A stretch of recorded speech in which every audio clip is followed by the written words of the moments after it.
Buenos días a todas, a todos. Bienvenidos a Salomé Benito Juárez del Poder Legislativo del Estado de México, a nuestra penúltima conferencia del año. En diciembre no hay, entonces solamente la de noviembre sigue. Y bueno, pues el tema de hoy es problemas fundamentales de la buena gobernanza. Y quiero presentarles en primer término a nuestro ponente, al doctor Francisco Javier Porras Sánchez, quien es profesor investigador del Instituto José María Luis Mora. Doctor, bienvenido. Muchas gracias.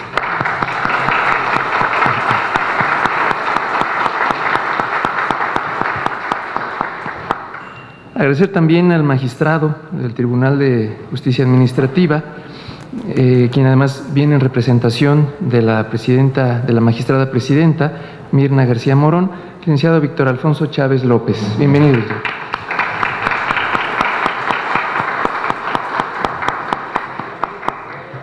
Y por supuesto al anfitrión de nuestro evento, como cada conferencia, el doctor Victorino Barrios Dávalos, Contralor del Poder Legislativo.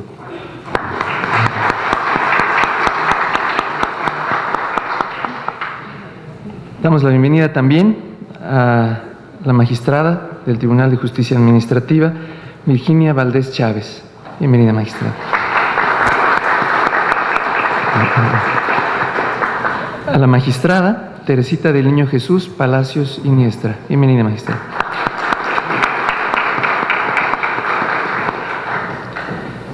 También damos la bienvenida al presidente municipal de Villa del Carbón, Javier Cruz Monroy. Bienvenido, presidente. También al presidente de Santiago Tianguistenco, Antonio Barrera Alcántara. Bienvenido. También nos acompaña el presidente municipal del municipio de Santa Cruz Atizapán, Guadalupe Javier Pérez Arcadio. Bienvenido.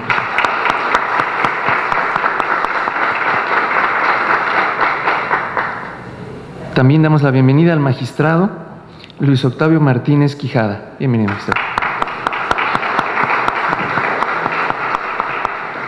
Damos la bienvenida también a los compañeros servidores públicos del Gobierno del Estado de México, particularmente de la Fiscalía General de Justicia, de las Secretarías de Comunicaciones, de la Contraloría, del Medio Ambiente, de la Secretaría de Desarrollo Agropecuario, de Seguridad, de Turismo, del Trabajo, la Secretaría de Desarrollo Urbano y Metropolitano, de Obra Pública, de Educación, de Desarrollo Social, de Finanzas, de Cultura y de Desarrollo Económico. Bienvenidos, compañeros servidores públicos estatales.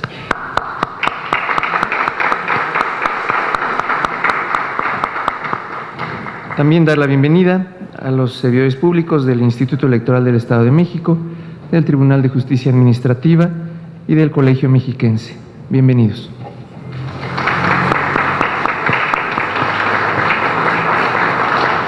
También damos la bienvenida a los servidores públicos de los municipios de Amanalco, de Toluca, Tezcalyacac, de Sinacantepec, Soyaniquilpan, de Santiago Tianguistenco, de Atizapán de Zaragoza, de Almoloya de Juárez y de Santa Cruz Atizapán. Bienvenidos, compañeros.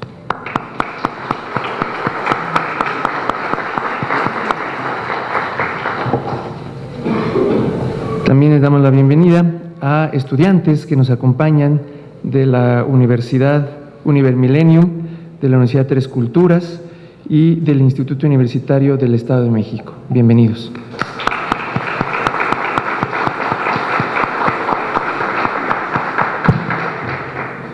Pues bien, para dar inicio a la conferencia del día de hoy, cedo el uso de la palabra al doctor Victorino Barrios, quien hará una exposición de motivos y dará lectura a la ficha curricular del doctor, del ponente del día de hoy.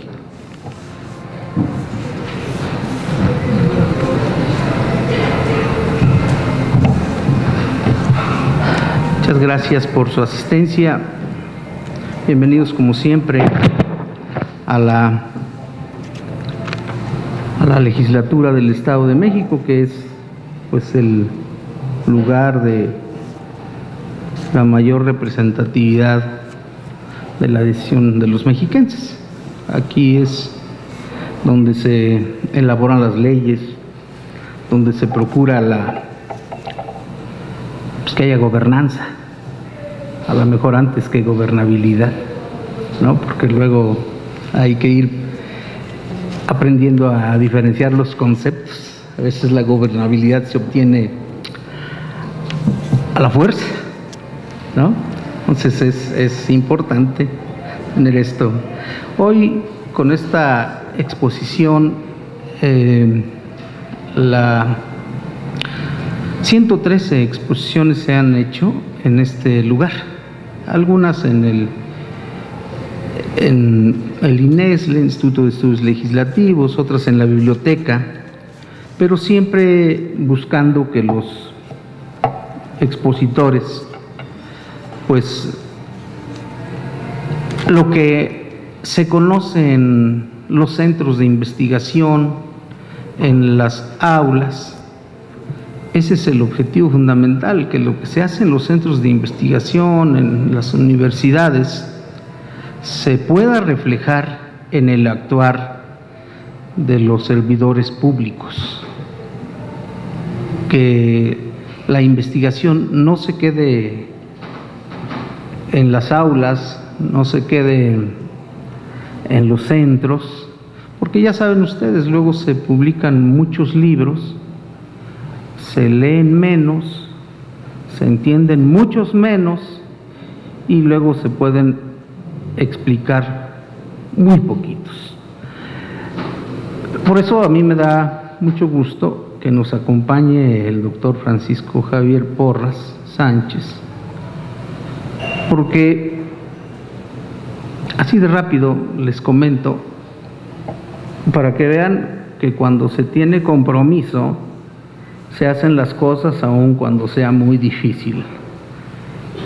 Él es doctor y labora en el Instituto Mora, en la Ciudad de México, pero ahorita viene de Querétaro a dar una plática. Con sus esfuerzos llega y se regresa a Querétaro. O sea, viene solo a eso. Entonces a mí me agrada que haya investigadores de este país comprometidos. Por eso siempre ando diciendo donde voy que en México no tenemos una división bionívoca, ¿no? No nos dividimos entre bandidos y ladrones, como quieren luego hacernos creer, o nos dicen.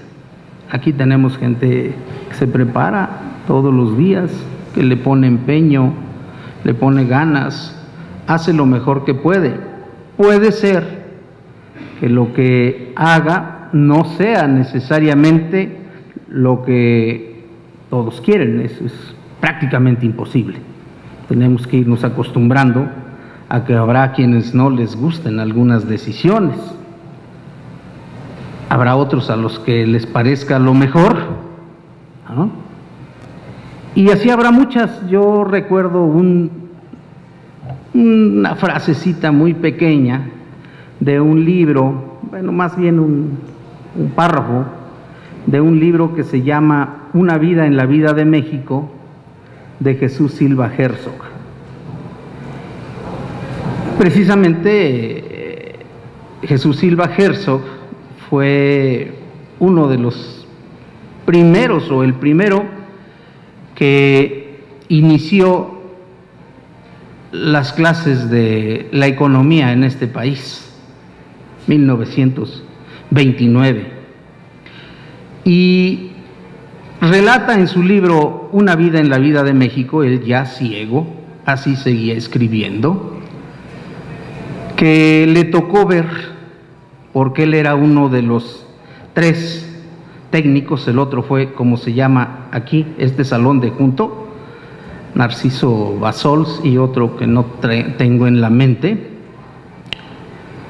que estando con el general Lázaro Cárdenas del Río en una mesa, y afuera, como está aquí ahorita el sonido, y muchos manifestantes, todos petroleros, pidiéndole a a la Águila Oil, a la Exxon, a la Mobil Oil, diciéndoles que les aumentaran. Y el argumento del presidente Cárdenas era de que a los técnicos franceses y alemanes se les pagaba el doble o el triple y hasta 10 veces más de lo que ganaban los técnicos mexicanos.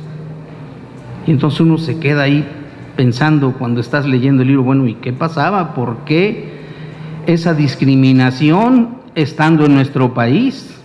¿No? Lázaro Cárdenas les dijo a los representantes de estas las 7 grandes, les dijo: señores, ayúdenme a llevar bien el país. Yo quiero pedirles que le aumenten el 20% a los trabajadores mexicanos. Y los representantes de las empresas le dijeron: bueno, ¿y quién nos garantiza que estos desarapados solo van a quedarse en el 20%? Imagínense, solo van a quedarse en el 20% y que mañana no me van a hacer otra manifestación y que quieren otro 20%. Y Lázaro Cárdenas, dirigiendo esa mesa de los 7, les dijo: bueno, pues el presidente de la República se los garantiza. Y los empresarios empezaron a reír. En ese momento, Lázaro Cárdenas se paró de la mesa y les dijo: señores, la sesión ha concluido. Empiecen a juntar sus cosas porque vamos a nacionalizar el petróleo. En 1951 se acabó de pagar el último cheque expedido por el Banco de México para cubrirle lo que los empresarios habían invertido en Pemex.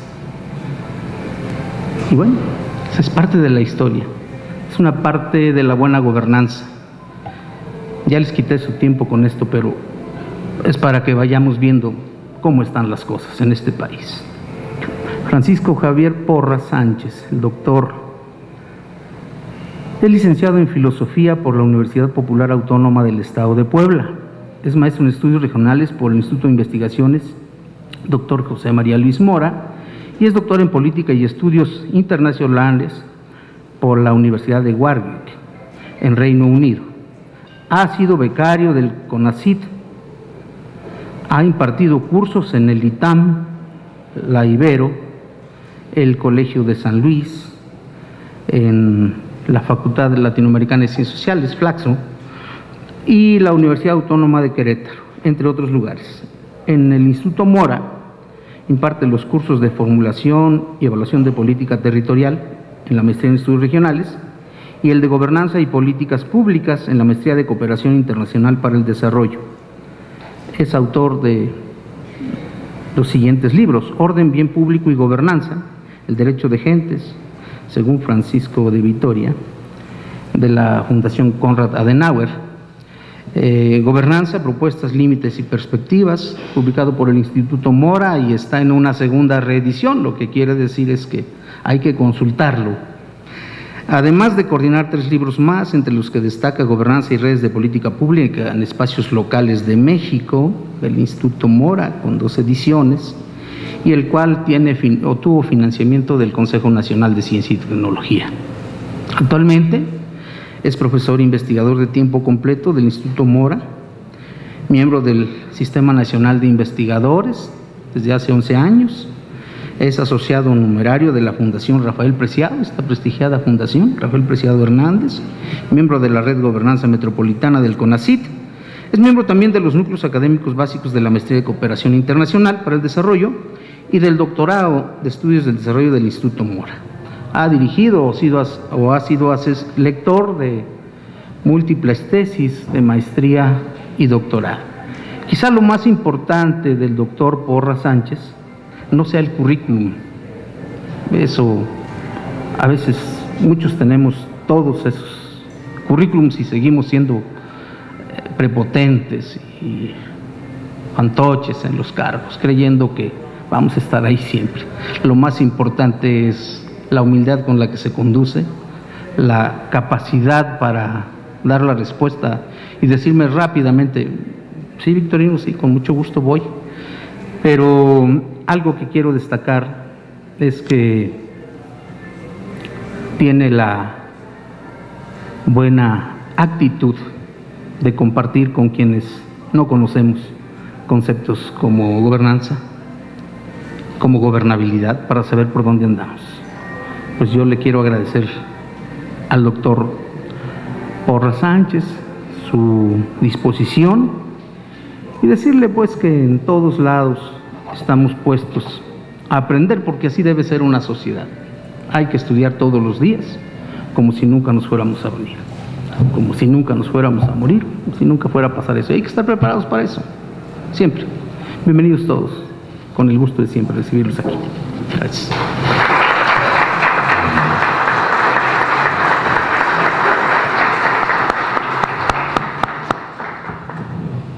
Bien, aprovecho para dar la bienvenida también a servidores públicos del órgano superior de fiscalización, de la Contraloría del Poder Legislativo y del Instituto de Administración Pública del Estado de México. Bienvenidos y bueno, pues vamos a pasar a la conferencia con el doctor. Muchas gracias.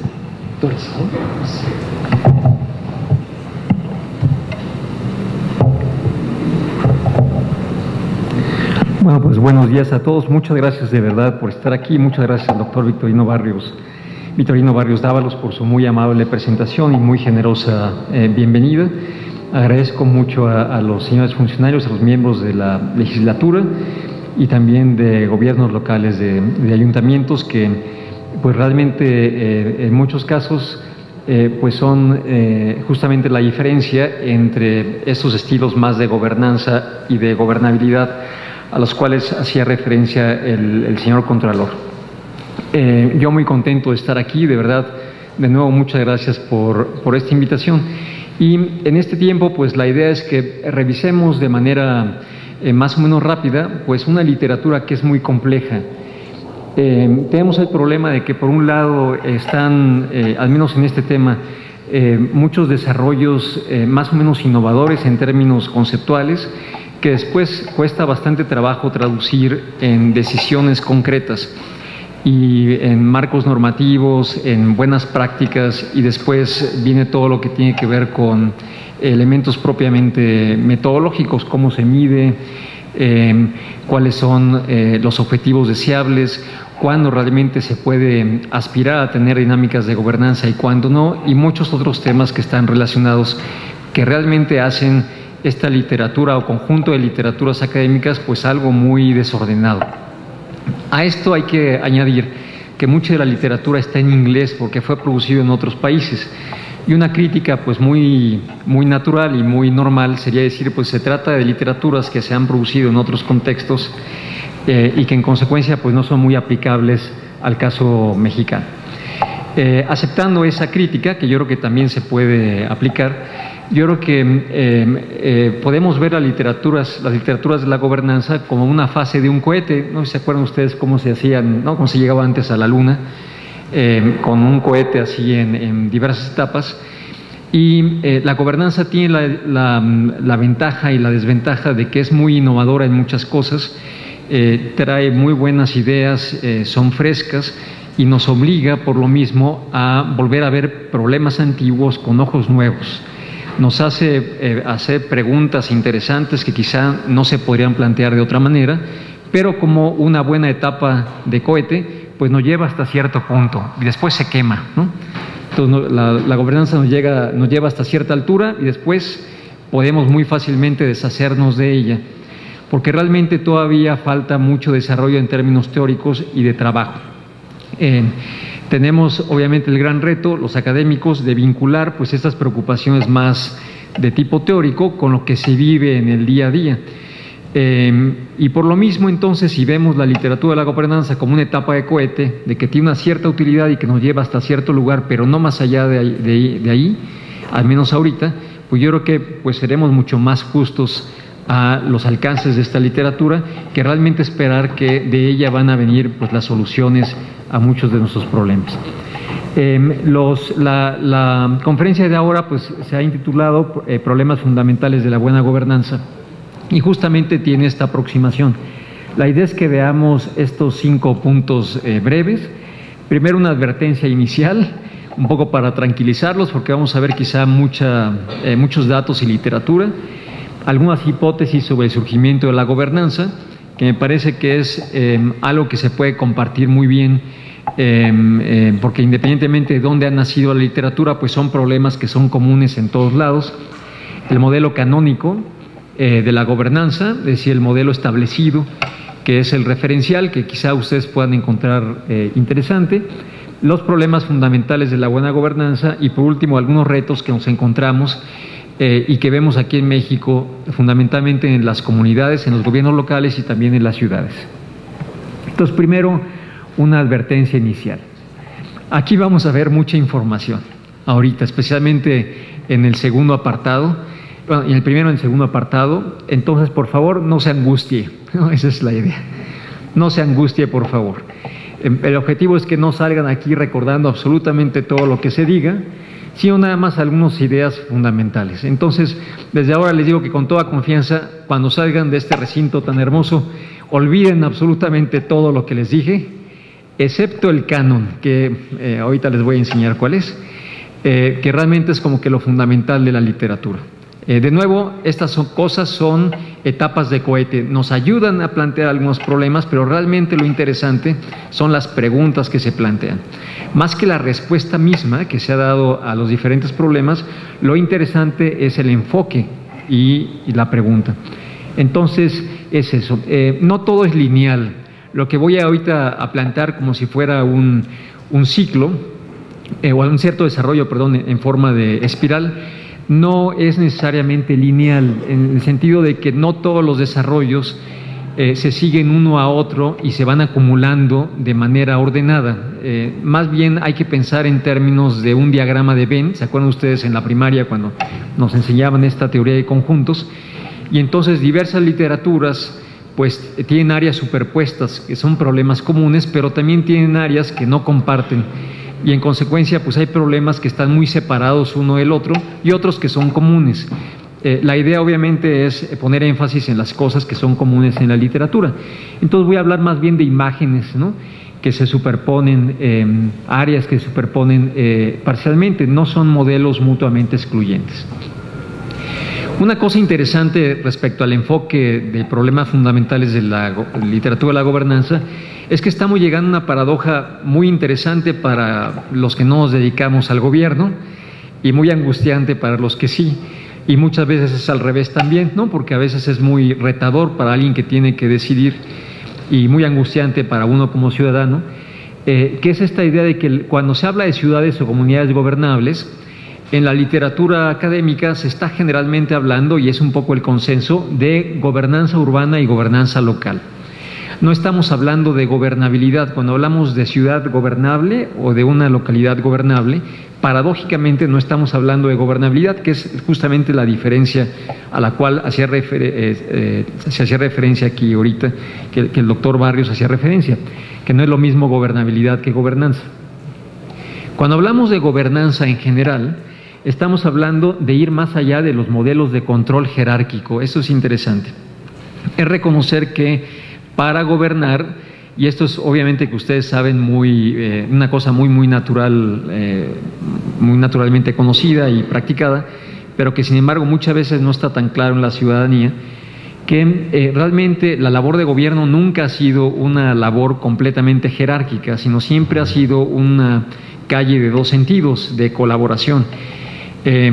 Por muy buena que sea la planeación y el marco normativo y la presupuestación e incluso la implementación, si no tenemos una ciudadanía que esté dispuesta a realmente hacer este intercambio de información, de legitimidad, de expertise y en general de participación, pues realmente estos instrumentos se quedan pues muy cortos. La aproximación a la gobernanza reconoce que no todos los recursos necesarios para que los gobiernos locales cumplan su función están bajo el control de los gobiernos locales. Esa es la paradoja. Cada vez nos enfrentamos más a esta paradoja de que los gobiernos teniendo la legitimidad democrática pues estamos prácticamente en la etapa, al menos la posrevolucionaria, de mayor legitimidad en términos de la estructura del sistema democrático, ¿no? En términos procedimentales. En términos de calidad de la democracia es otra cosa, pero en términos procedimentales pues realmente nunca habíamos estado mejor. Tenemos un marco normativo realmente muy bueno. El expertise que se concentra ahora en los diferentes gobiernos, los 3 niveles de gobierno, pues realmente es altísimo. La calidad de información, vean ustedes tan solo pues las páginas de internet que tenemos en gobiernos locales, en las legislaturas, en INEGI y pues en tantos órganos de gobierno e instituciones autónomas, pues realmente estamos ante un escenario donde nunca habíamos tenido pues esta información en cantidad y en calidad a nuestra disposición, en términos de transparencia, etcétera. Y al mismo tiempo tenemos la paradoja de que a veces parece que los gobiernos nunca se ven enfrentados a crisis de legitimidad y de aceptación a sus decisiones tan grandes. Esto en parte obedece a esta paradoja de que aunque los gobiernos tienen la legitimidad legal, la concentración de mejor calidad de información, de expertise y los recursos, aún así los recursos a veces decisivos para que una buena política se cumpla no están en poder del gobierno, sino en otros sectores, en los mercados o en la sociedad civil organizada. Paradójicamente, el problema de una comunidad gobernable no es un problema de gobernabilidad, sino que para obtener una buena comunidad gobernable necesitamos justamente reconocer que hay muchas decisiones que no se toman en los palacios municipales, en los palacios legislativos, etcétera, de los cuales depende pues realmente pues todo el gobierno. Algunas hipótesis sobre el surgimiento de gobernanza, la primera parte. Yo cuando me fui a Inglaterra, realmente me fui por esto, es una manera esquemática de decirlo. Allá abajo ustedes van a encontrar algunas referencias bibliográficas. Si alguien estuviera interesado, pues me puede escribir. Está aquí a su disposición la presentación con mi dirección electrónica y algunas cosas que están disponibles ya en PDFs. Pero bueno, ahí cuando yo me fui a inicios del siglo, cuando fui a estudiar en Inglaterra, a mí me llama mucho la atención esta diferencia entre esas dos palabras inglesas, government y governance, ¿no? Y en la literatura de aquella época, ya hace 18 años, me llamaba mucho la atención porque a veces el government, el gobierno, se conceptualizaba como si fuera algo diferente a la governance. Y cuando usted lo traducía en español era aún más complejo porque, por ejemplo, el Banco Mundial lo traducía governance en esa época como función de gobierno. Y todavía hasta 2002 se hablaba de gobernancia, e incluso tan tarde como 2005 se hablaba de gobernabilidad. Cuando aparecía esa palabra en inglés governance, en español la traducíamos como gobernabilidad. Pero a mí me llamaba mucho la atención de que en la literatura académica, cuando uno leía, uno se daba cuenta de que cuando se utilizaba el término governance, no se estaba pensando en gobernabilidad, porque la gobernabilidad generalmente pone como referencia al centro el gobierno y el cumplimiento de sus objetivos, ya sea de manera jerárquica o no. Governance tenía que ver más bien con horizontalidad y con redes, y entonces me llama mucho la atención, y un problema aledaño tenía que ver con esa pregunta. Esta diferencia entre governance y government y los problemas que tenemos en México para traducirlo es un problema de lenguaje, o sea, se tendría que componer si encontramos una mejor traducción. Y más interesantemente, ¿es un problema que existe nada más en la cabeza de los académicos o es un problema real?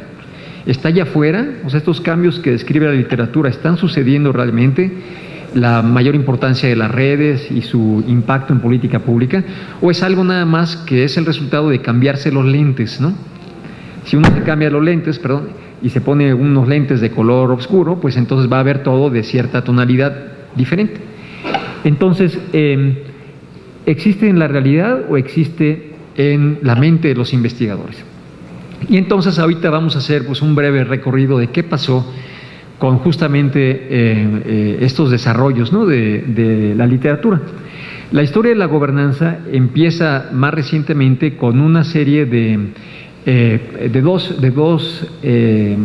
informes que publicó el Banco Mundial, uno sobre África subsahariana y otro utilizando la aproximación de la gobernanza de manera más amplia, en 1989 y 1992, donde muy interesantemente utilizaban governance como el proceso en general de gobierno, pero lo definían como un proceso en el cual intervenía el gobierno y la sociedad junto con los mercados. Se hablaba del desarrollo humano más que propiamente de la gobernabilidad. Se hablaba de rendición de cuentas y de que cuando utilizamos el término de gobernanza deberíamos de pensar como algo diferente al gobierno tradicional. Además, estos dos reportes definían a la gobernanza como la capacidad de coordinar recursos públicos y privados en entornos de estados fallidos.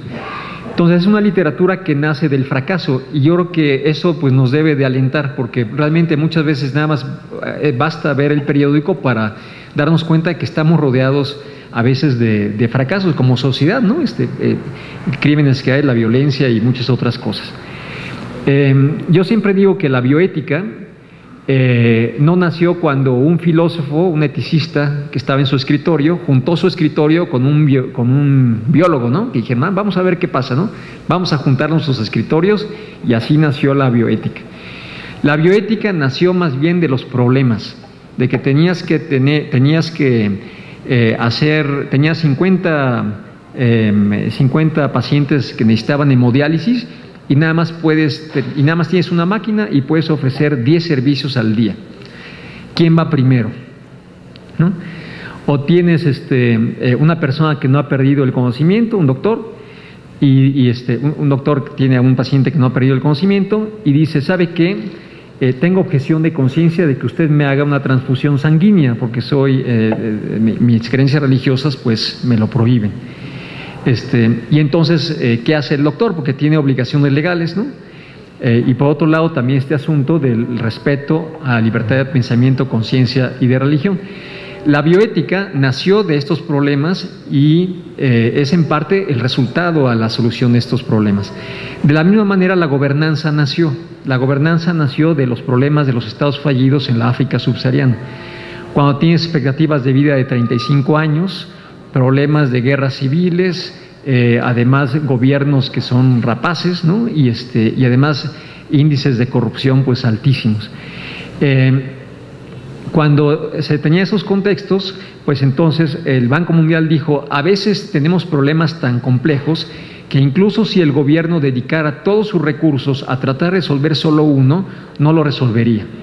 Piensen ustedes en el caso de México, el problema de la pobreza o la exclusión social, la inequidad de género, o también piensen ustedes en la violencia, ¿no? Si al final el gobierno pone todos sus recursos, eso no asegura que se vayan a resolver.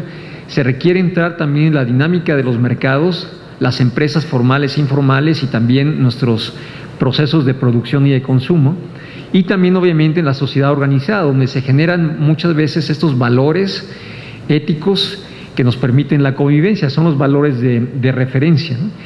Desde esta perspectiva, de donde nace la legitimación del Estado, no es del gobierno, sino de la sociedad organizada. Es la sociedad de donde nacen estos referentes de valores, ¿no? Y culturales y de otro tipo, que son los que traen nueva vida, por un lado al gobierno y por otro lado los que permiten también que los mercados funcionen. Entonces, el Banco Mundial dice, vamos a utilizar esta perspectiva de estados fallidos a todo mundo, no importa que sean estados fallidos o no, hay que reconocer que hay problemas que si no le entran los mercados, si no le entra la sociedad civil, no se van a resolver. Las instituciones públicas ya no tienen todos los recursos necesarios para cumplir su cometido y se habla entonces de mandatos incumplibles. Tienes un mandato en la Constitución, tienes un presupuesto que a veces, si no es que la mayoría de las veces es insuficiente, si no es que en todas las veces es insuficiente, y al final resulta que el momento decisivo, lo que hace la diferencia entre una buena política y otra, es justamente el microfundamento de la decisión del ciudadano o de la empresa, justamente de cumplir lo que se está proponiendo. En un segundo momento hubo desarrollos de gobernanza social, sobre todo en Holanda y en Dinamarca, pero se puso esta idea, se empezó a utilizar ahí el término de gobernanza con esta idea del primus inter pares, de que el gobierno en ciertas decisiones es el primero entre iguales, que realmente no tiene toda la información ni todos los recursos necesarios para resolver una problemática social.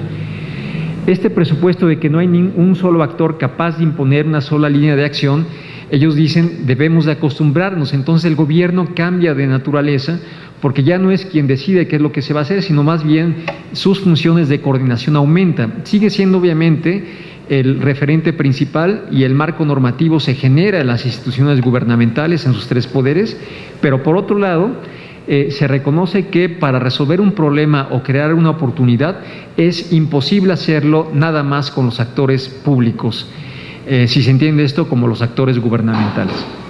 ¿Quieres tú crear una nueva oportunidad y resolver un problema?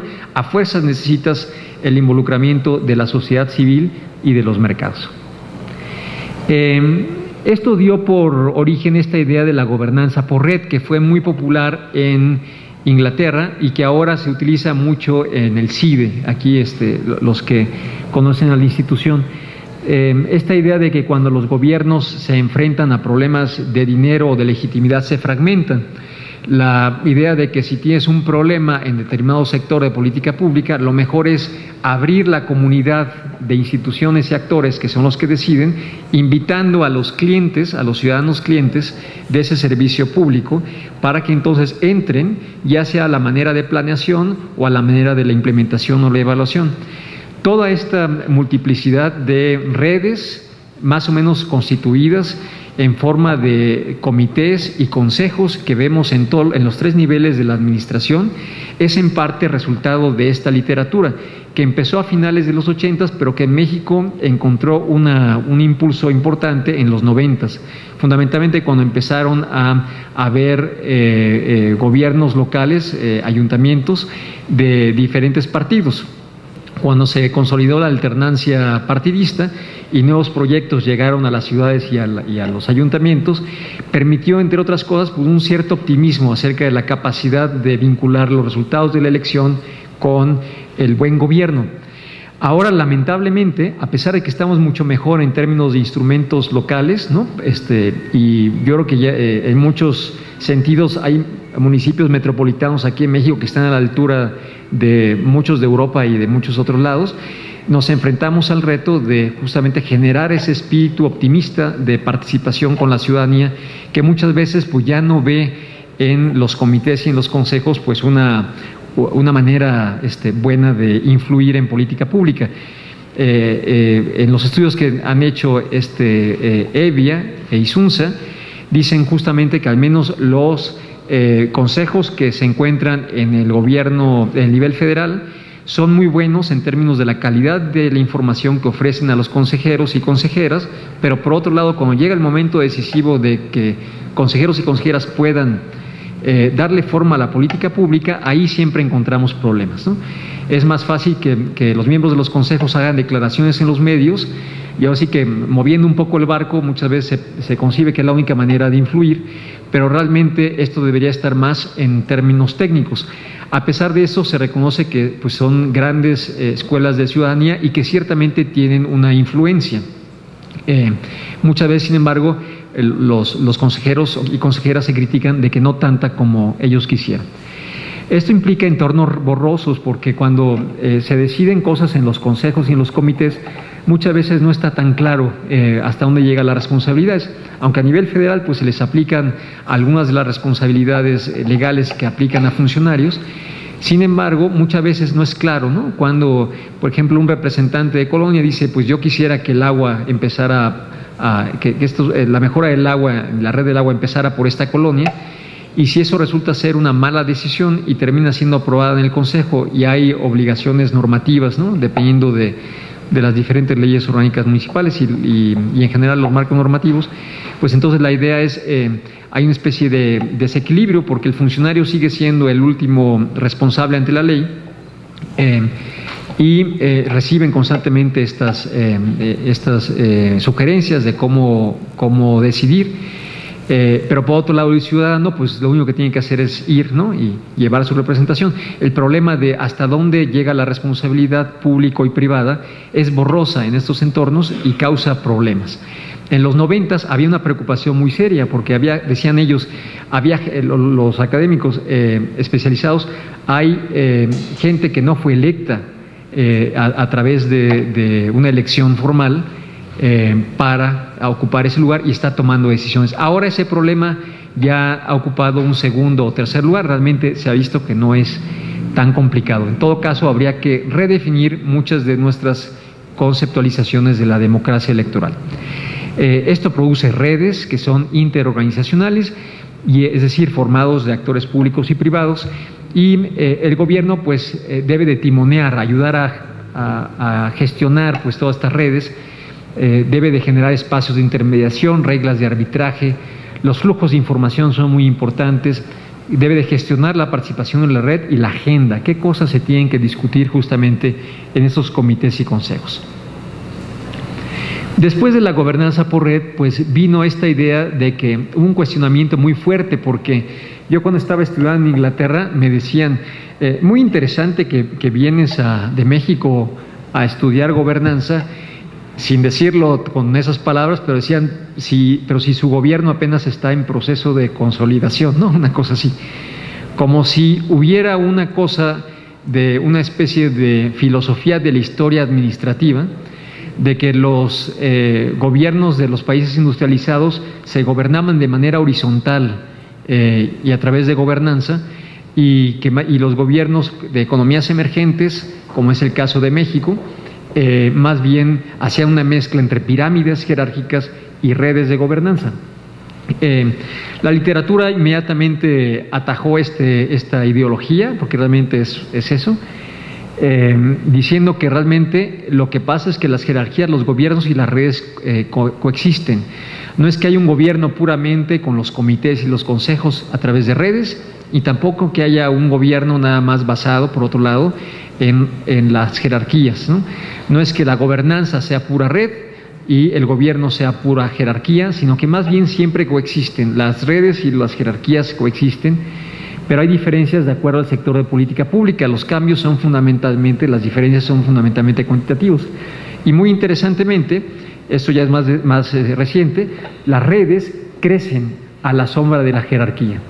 Los comités y los consejos y en general las redes se empoderan justamente en su interacción e interlocución con las jerarquías gubernamentales, con las burocracias gubernamentales, y en consecuencia esta distinción entre por un lado tienes gobernanza y por otro lado tienes gobierno no es útil.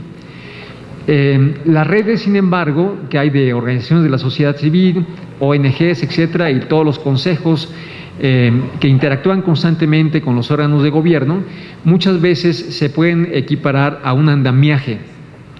Hay una autora ahí en el Instituto Mora que dice que las redes son como entrar al edificio por un andamio, ¿no? Las burocracias generalmente son complicadas y entonces si quieres alcanzar al que toma la decisión hasta arriba, pues tienes que entrar al lobby y registrarte, ¿no? Y luego subir a ver hasta qué piso te dejan subir, etcétera. Pero, dice, las redes muchas veces, la sociedad civil, los mercados son capaces de poner andamios y entrar por la ventana, ¿no? Directamente. Entonces, a veces es lo que sucede, pero hay estudios muy interesantes de cómo, a pesar de que toma tiempo, la gobernanza a través de redes sí es muy efectiva.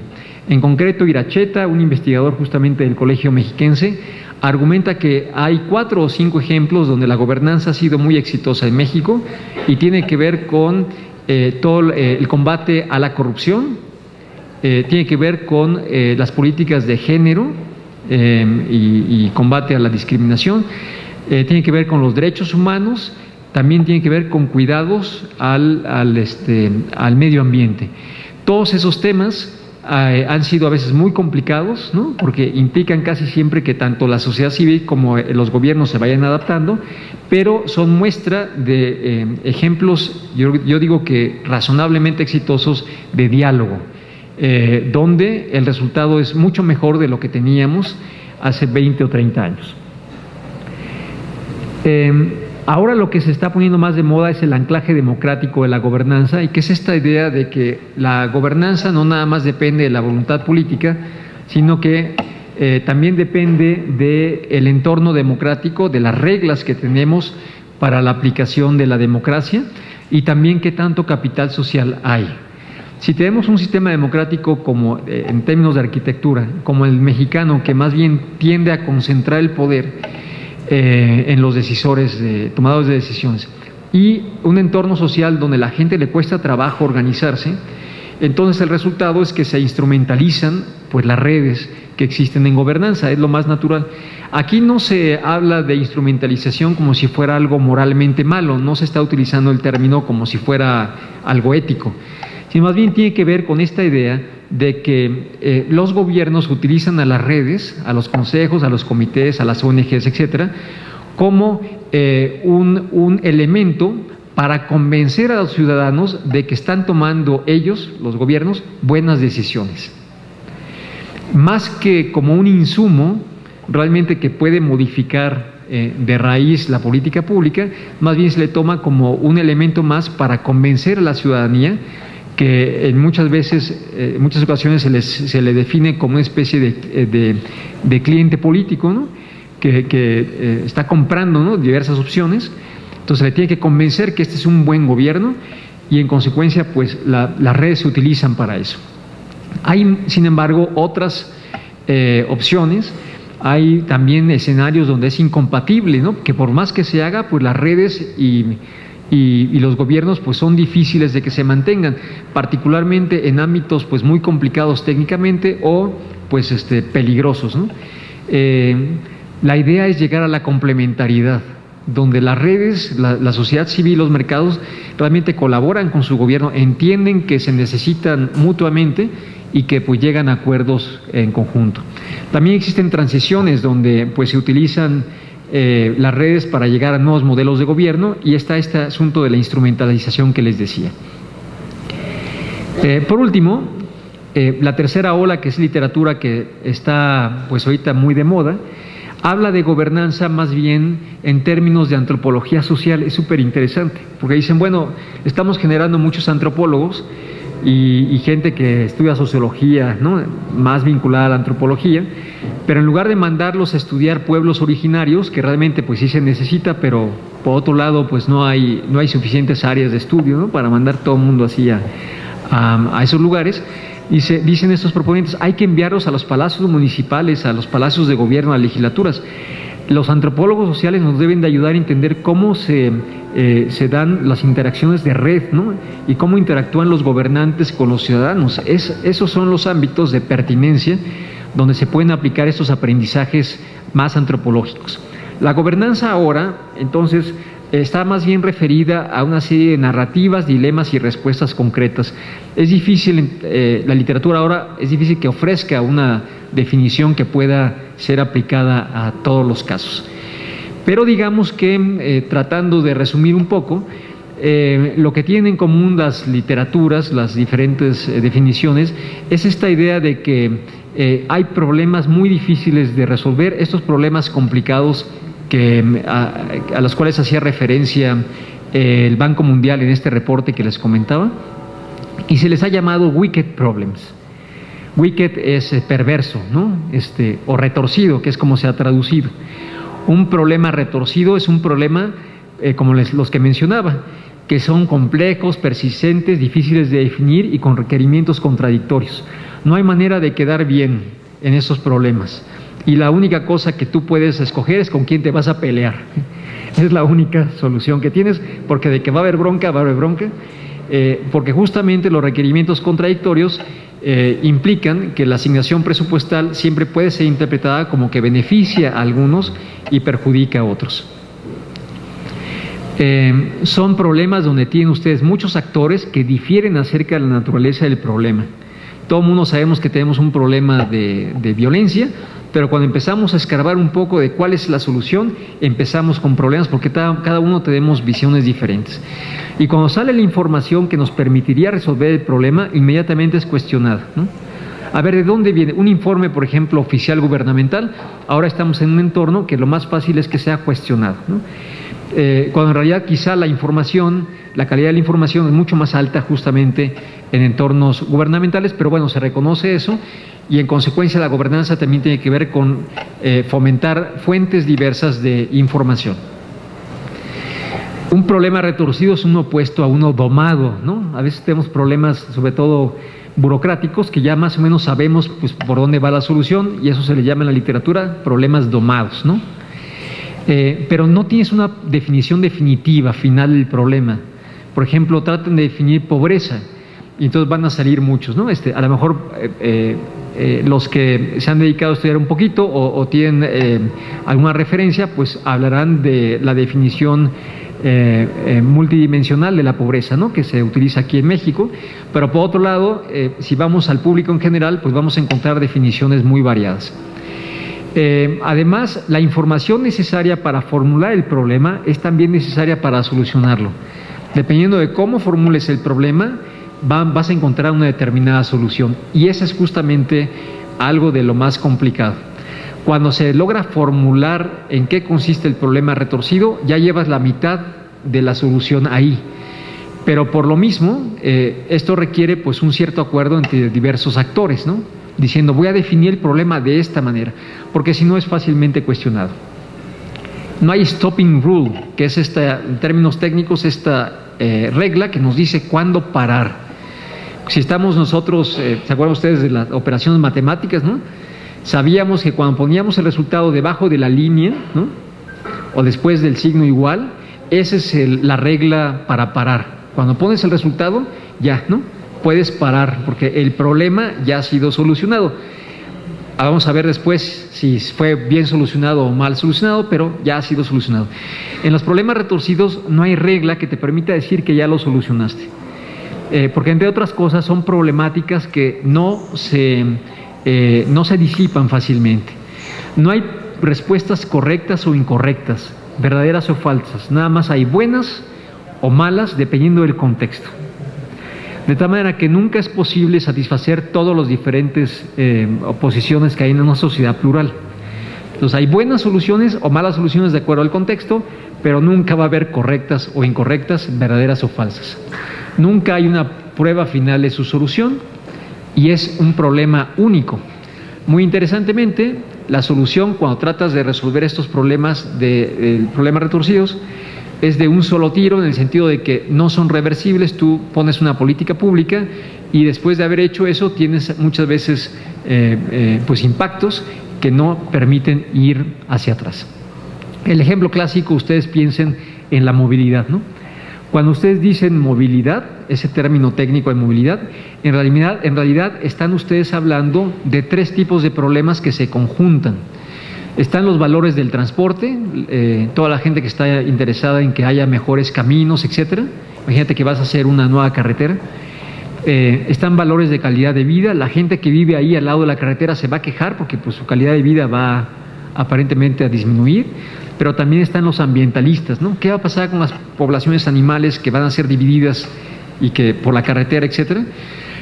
Un problema retorcido es justamente un problema que no es ni de transporte, por un lado, ni de calidad de vida, ni ambiental, por otro lado, sino es un problema que es transporte, calidad de vida y ambiental al mismo tiempo. Ese es el problema que tenemos con los problemas retorcidos, que son muy complejos y sintetizan pues muchas diversas posiciones, pero el problema es que si no se reconoce eso, pues no se puede trabajar en su solución. El modelo canónico es justamente eso lo que reconoce, que la sociedad, ustedes han visto esta triple hélice muchas veces, la sociedad organizada comparte áreas con los mercados y con el gobierno, pero hay un área en común y es ahí donde se da la gobernanza. En los lugares donde los problemas, en los recursos, donde coinciden los tres sectores, es ahí, ¿no?, donde se da la gobernanza. Cuando hay cooperación de recursos, actores e instituciones, el punto central de esta triple hélice, de la sociedad, de los mercados y el gobierno, es donde se da la gobernanza.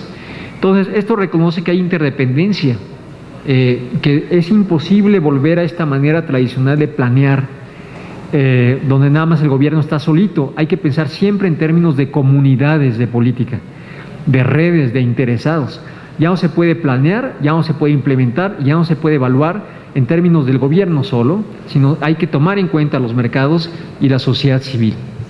Hay que tomarlos en cuenta para hacer esto sostenible. Y además esta idea de que muchos problemas retorcidos pues realmente ya son problemas en donde se da una síntesis.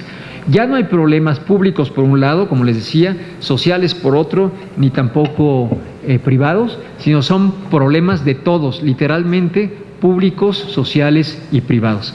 Y en consecuencia esta idea de que si no reconocemos nuestra responsabilidad no se va a resolver, no es nada más un eslogan, es estricta relación causal. Cuando alguien decide tomar la bicicleta en lugar del coche y entonces participa en los programas municipales, ¿no?, por ejemplo, de movilidad, que tratan de fomentar eso, según la literatura de la gobernanza, está cogobernando. Cuando uno recicla, no nada más está protegiendo el ambiente, sino está ayudando al gobierno local a cumplir sus objetivos, y el gobierno local está ayudando a hacer sostenible el medio ambiente. Al final, el cogobierno, cuando uno toma la bicicleta y recicla y hace lo que tiene que hacer, porque el gobierno municipal reconoce justamente que en términos de cumplir, por ejemplo, pues los objetivos 2030 y pues la reducción, ¿no?, el porcentaje que tenemos que reducir de emisiones de carbono, si no participa la ciudadanía, pues realmente pues esto nunca se va a lograr. Hay una cierta convergencia. Muchas veces, sin embargo, lo que vemos es más bien gobierno y mercados, por ejemplo, con la reactivación de los centros históricos o con todas las políticas inmobiliarias, o los consejos y los comités más bien tienen esta otra manera, ¿no? El gobierno y la sociedad organizada están más en interacción, y los mercados están más bien afuera. La idea sería realmente pues lograr una síntesis. El modelo, sin embargo, es difícil porque obviamente es normativo, es teoría normativa, se tiene que probar. La convergencia es política. Ante estos escenarios que anuncian la muerte de la política, realmente hay que ir en contra. El discurso político, las narrativas, las imágenes y capacidad de diálogo es ahora mucho más importante que en el pasado, y en consecuencia la labor política, es decir, la labor de hacer puentes entre personas que no piensan de la misma manera, es central para la supervivencia del planeta. Para no hablar pues de todas las implicaciones del gobierno. La gobernanza no es un asunto técnico, porque cuando vemos los tres círculos, pues todo se ve muy bonito, ¿no?, como si fuera un asunto nada más de planeación y de implementación y evaluación. Los tres subconjuntos aparecen de igual tamaño, todo se ve así muy bonito y muy limpio, cuando en realidad hay tensiones de poder, dependencias de poder, intereses que están ahí implicados y que son difíciles y que pues hay que tomar en cuenta. El canon, eso es lo que les digo que no hay que olvidar, todo lo demás lo pueden olvidar. Como resultado, entonces, podemos decir lo siguiente: los actores, las instituciones y recursos gubernamentales son insuficientes para atender los problemas de la ciudad o de su comunidad, ¿no?, o del Estado. Esa es una primera parte del canon. La atención de los problemas sociales y la creación de nuevas oportunidades, que es esta definición de Koyman, en la ciudad o en la comunidad, necesitan de la colaboración público-privada. No hay de otra. Esto se expresa en redes. La manera de interactuar ahora en ciertos problemas es justamente a través de redes sociales, no solamente Facebook, etcétera, sino también en general el establecimiento de redes. La gobernanza de la ciudad, de la comunidad, necesita de redes, es decir, de constantes interacciones no formales entre actores del gobierno y de fuera del gobierno. Y en consecuencia, el gobierno local debe de adaptarse para seguir estando en el centro de los procesos del gobierno. Entonces, primero, necesitamos, los recursos que tiene el gobierno son insuficientes, eso todo el mundo lo sabemos. Segundo, la atención de los problemas sociales requiere la colaboración público-privada. Tercero, necesitamos redes. Cuarto, en consecuencia el gobierno debe de adaptarse, ¿no? Y es como esta imagen de estar corriendo constantemente para estar en el mismo lugar, porque realmente pues, los cambios se dan muy rápidamente. Para ir terminando, 2 puntos. En mi opinión, los problemas que están en el fondo de toda esta literatura son los problemas con los cuales ustedes lidian todos los días. Problemas de autoorganización. ¿Cómo lo hacemos para que la gente que ya tiene teléfonos inteligentes y se organiza, o nada más va y hace una manifestación, o tiene mayor capacidad en general de organizar, cómo hacemos que ese capital social, que probablemente ha aumentado, esa es la hipótesis, probablemente ha aumentado en los últimos años, sea un elemento que que aporte a la solución de los problemas públicos y que no vaya en contra de esto. ¿Cómo le hacemos para, no estoy hablando de cooptación, sino de colaboración? ¿Cómo hacemos para, en un entorno de independencia, colaborar entre nosotros? Segundo, la cooperación entre diferentes sectores. ¿Cómo diferentes lógicas pueden desarrollarse en una lógica que sea común? Cómo los mercados y los grupos de interés pues tienen una cierta lógica y cómo lograr que más bien sea una lógica compartida por todos. ¿Cómo hacemos para rendir cuentas de mejor manera? Con todas estas cosas, ¿no? de marcos normativos. ¿Cómo hacemos que los gobiernos sean más efectivos? ¿Y cómo cambiamos nuestros cerebros para hacerlos más interdisciplinarios? Muchas veces se parte del supuesto de que si estudiamos administración pública ya tenemos el cerebro adecuado para pues lidiar con todos estos problemas públicos, o que si somos abogados, ¿no?, etcétera. Y sin embargo, la evidencia indica que más bien necesitamos cerebros más interdisciplinarios y entornos de administración pública que estén más abiertos a nuevos saberes. Los retos, para terminar, pues realmente en México la investigación sugiere que la gobernanza sí ha ayudado a identificar y ha impulsado la creación de estos consejos y de los comités, la interacción en red y en general esta idea de que los problemas son problemas público-privados y jamás se van a resolver nada más con los recursos del gobierno. Pero por otro lado está lo que les mencionaba, que las redes y la participación ciudadana parece tener un impacto limitado. La ventaja es que se visibiliza, ¿no?, el aporte del ciudadano a las políticas transversales, esta idea del cogobierno que les mencionaba. Pero debemos, por otro lado, escapar de los confines de la gobernanza urbana o metropolitana, que es una literatura en México que es muy fuerte. Ya ves, cuando se habla de gobernanza, casi siempre se define nada más en términos urbanos y particularmente en términos metropolitanos, y hay que ir mucho más allá.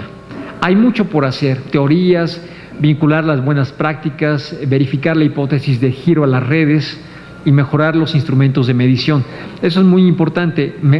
Reconocer la gobernanza y medir la gobernanza es en última instancia medir la cooperación, y no tenemos muchos indicadores que nos ayuden a medir cómo la gente coopera de manera efectiva. La gobernanza es diferente al régimen urbano. Es más bien reconocer la importancia de las redes en el entorno del territorio, o si ustedes quieren, cómo toda la política pública tiene dimensiones territoriales. Estos son problemas que se han desarrollado particularmente aquí en México. Visibiliza actores privados y sociales, y también tiene que ver con las implicaciones del Estado regulador, cómo regula, ¿no? La literatura de la gobernanza también aquí en México ha puesto mucho énfasis en esta gobernanza multinivel. ¿Cómo la hacemos cuando ustedes tienen un problema que es común a muchas administraciones? Y esto se verifica de manera muy evidente en las metrópolis, ¿no? ¿Cómo lo hago para que el fondo metropolitano realmente funcione para lo que es? ¿Cómo lo hago para que los marcos normativos y de información que existen en las zonas metropolitanas pues sean efectivas? Si realmente hubiera gobernanza local, requeriríamos pues que hubiera participación amplia en los procesos de decisión, que hubiera estructuras dispersas para acoger y aprovechar el conocimiento local, que hubiera la práctica de los principios de la buena gobernanza para facilitar la autoorganización y el desarrollo de soluciones prácticas, que hubiera reglas que posibilitaran la rendición de cuentas, la transparencia y la cooperación. Una mentalidad de prueba y error es un problema porque obviamente la administración pública no está hecha para la prueba y el error, ¿no? Y sin embargo nos damos cuenta que al menos en ciertos sectores esto ayudaría bastante.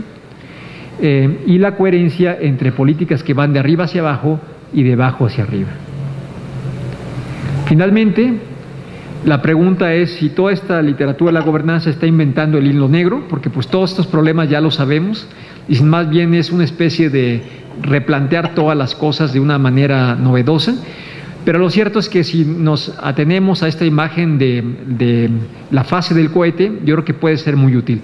No hay que esperar peras del olmo, y sin embargo yo creo que sí hay que estar abiertos pues a los nuevos desarrollos de estas literaturas. El problema del timoneo sigue estando en el parte central. ¿Cómo lo hacemos para que el gobierno realmente sea capaz de timonear los mercados y la sociedad civil hacia el cumplimiento de objetivos que sean acordados por todos y que beneficien a todos. ¿Cómo hacemos para decidir por dónde empezamos? Porque pues así como están las cosas, parece que todo tiene igual importancia y realmente no se puede hacer todo a la vez. Yo siempre le digo a mi hija, una cosa a la vez, pero eso tiene que ver con que soy hombre, ¿no? No soy multitask como las mujeres, y entonces me dice una cosa o la otra, al menos es lo que pasa en mi caso, y que también el gobierno muchas veces la priorización pues ayuda. Y por último, los problemas del financiamiento, de dónde sale el dinero para efectivamente llevar a cabo estos cambios a la par de los indicadores. Pues muchas gracias por su tiempo y su paciencia.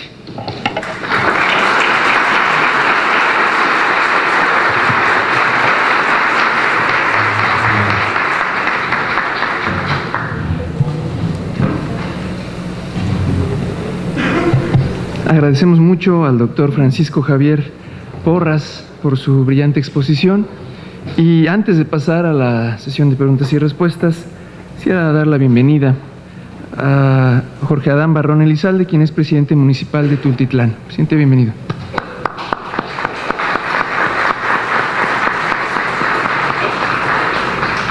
Y también agradecer que nos acompañen servidores públicos de los municipios de Metepec, Calimaya, Iztapaluca y Villa Victoria. Muchas gracias, así como a estudiantes de la FES Zacatlán y a compañeros servidores públicos del Instituto Hacendario del Estado de México. Gracias que nos acompañen hoy.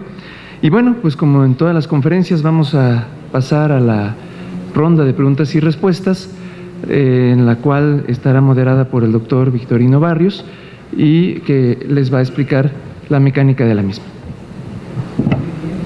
La verdad es que en lo particular a mí me ha sido muy ilustrativo este concepto, porque por lo general uno tiene esa visibilidad de la gobernanza con la gobernabilidad, ¿no? Aún cuando te metes a estudiar las políticas públicas, metes a ver cómo es que puede compatibilizar un asunto tan fuerte hoy en día como es el mercado, ¿no? El mercado preponderante, ¿no? Y el Estado, ¿no? Un Estado moderno o un Estado austero, dependiendo de cómo lo visibilices. Y eso pues te da para ampliarse a ver otros conceptos como el desarrollo humano, ¿no? ¿Cómo le hacemos para entrar en esta parte donde necesariamente tienen que interactuar los sectores público, ¿verdad?, privado y la sociedad? Y encontrar en ese punto el justo para poder sentir que existe gobernanza, una horizontalidad, ¿no?, una aplicación de las políticas públicas en donde se reconozca que los gobiernos, como decía el doctor Porras, sean primus inter pares, ¿no? Donde, ¿cómo? Tiene que estar ahí alguien que sea el que vaya guiando, timoneando, decías, ¿no? Entonces, eso es lo importante. Qué bien. Pues muchísimas gracias por la exposición, excelente exposición. Yo lo digo no por quedar bien con el doctor Porras, sino porque pues tenemos que ir aprendiendo en este ejercicio de gobierno cómo tratamos con los demás, que a veces son difíciles de tratar, ¿no? Me viene a la mente el sustituto del presidente Roosevelt, ¿no?, Harry Truman, ¿no?, que tenía que estar lidiando ahí con los casi sus contrarios. Por eso él formó un equipo de gobierno que se llamó el Team of Rivals, el equipo de los rivales, dentro del mismo gobierno. ¿Y cómo le empezamos a hacer para ir viendo esto? Bueno, no me voy a extender más sobre esto, pero bueno, pues esperamos sus preguntas, ojalá y tuvieran, ¿están? Por ahí está con el micrófono, sí. Y los que quieran también pueden hacerlo con la papeleta, y sería bueno también que si toman el micrófono, pues fueran breves, nos dijeran de dónde vienen, y bueno, pues planteamiento de la pregunta de manera concisa. Aquí, como en muchos lugares, se agradece la capacidad de síntesis. Muy buenas tardes. Agradeciendo la disertación, me pareció muy ilustrativa, del municipio de Villa del Carbón, por cierto, soy el Contralor Municipal y vengo con alumnos también de la FES Acatlán. La pregunta, más que pregunta, sería su opinión. A mí me inquieta mucho, lo hemos platicado en la academia, acerca de lo que los problemas de políticas públicas se insertan en modelos racionales y nos dicen la gobernanza necesariamente implica cambios, pero son cambios cuantitativos. Aquí la inquietud es de que el mercado internacional, el Banco Mundial, las directrices son de carácter económico y está habiendo un cambio mundial poderoso a través de la sociedad misma. Usted nos decía, a través de lo metropolitano, el desarrollo urbano y, por ejemplo, la ruralía. ¿Qué pasa en el campo? ¿Qué pasa con esas formas de organización que no se pueden aglutinar a manera de una red inteligente, pero que siguen estando latentes los problemas ahí? Con la inserción de la antropología y otras disciplinas de las ciencias sociales, ¿cuál es su opinión? ¿Hacia dónde? Me encantó la metáfora del cohete. El combustible lo tenemos pues, en nuestros problemas sociales. Al momento de despegar y de desprenderse esas partes, ¿cómo no podemos perder esa unidad? Se habla de la descomposición social, del tejido social, pero son acepciones muy familiarizadas con el orden económico. ¿Qué pasa con lo social? Gracias. Vamos a hacer un set de 3 preguntas, como es sabido, y allá tenemos otra más. Buenas tardes a todos. Agradezco la invitación. Mi pregunta, procuraré ser concreto. Doctor, mi planteamiento es contundente, preocupado un tanto por la situación que se da. Creo que todos conocemos el problema de la gobernanza, el problema y la necesidad de la participación social, de los mercados y del propio gobierno, pero ¿qué sucede cuando las instancias que se encargan de respaldar al ciudadano, a las sociedades, a las redes, ya no tienen eficacia, ya no tienen ese sustento, esa coerción sobre las autoridades? Es decir, ese planteamiento que hizo tripartito de participación se rompe cuando las redes sociales piden algo y la autoridad ya no les cumple, pese a que como que pierden el temor a que una instancia, Contraloría, Fiscalía, un órgano de fiscalización o cualquier otro órgano encargado de sancionar conductas indebidas de un servidor público ya no tiene la eficacia, y el servidor público encargado de prestar un servicio, otorgar un bien, ya no pone la atención a ese reclamo social. ¿Qué hacer? El problema del planteamiento del que usted propone es excelente, nos queda una radiografía perfecta de la problemática, pero yo creo que ya ese tema ya debemos cerrarlo y actuar y realizar acciones contundentes donde el ciudadano común y cualquiera vea reflejado el actuar de la sociedad. Un ejemplo, para procurar ser breve, fue la acción que llevó a cabo la Suprema Corte de Justicia y que causó un impacto de una reforma de la ley municipal para efecto de pago a aquellos despidos injustificados. Hay una acción, hay un temor del servidor público para actuar y realizarlo adecuadamente. Se tendría que hacer eso, todas las instancias de fiscalización, de control y demás, sobre la autoridad, para que entiendan cuál es su responsabilidad. Gracias. Germán Morales, servidor. ¿Qué tal? Buenas tardes a todos los presentes. Mi nombre es Víctor Manuel Barro Morales, soy alumno del Estado de México, de la Facultad de Derecho. Y mi pregunta para usted, doctor Porras, es la siguiente. Ahorita que comentó acerca de que la palabra gobernanza pasa a un ámbito más global, al enfocar y al abarcar tanto derechos humanos, funciones públicas, urbanismo, cambio climático. Mi tema va referido a lo siguiente en un ámbito más geopolítico. ¿Qué retos tienen tanto el gobierno como las instituciones internacionales en un ámbito geopolítico para dar una respuesta eficaz al cambio climático? Cuestión que para mí es de alto preocupación, ya que es un problema que los próximos 15 años va a enfrentar no solamente en México, sino muchos países, más que nada en los temas de agua y tierra. Agradezco mucho. Vamos a pasar a las preguntas, a las respuestas. Sí. Muchas gracias por sus preguntas. Bueno, comentaré brevemente. Sí, efectivamente es apasionante el tema.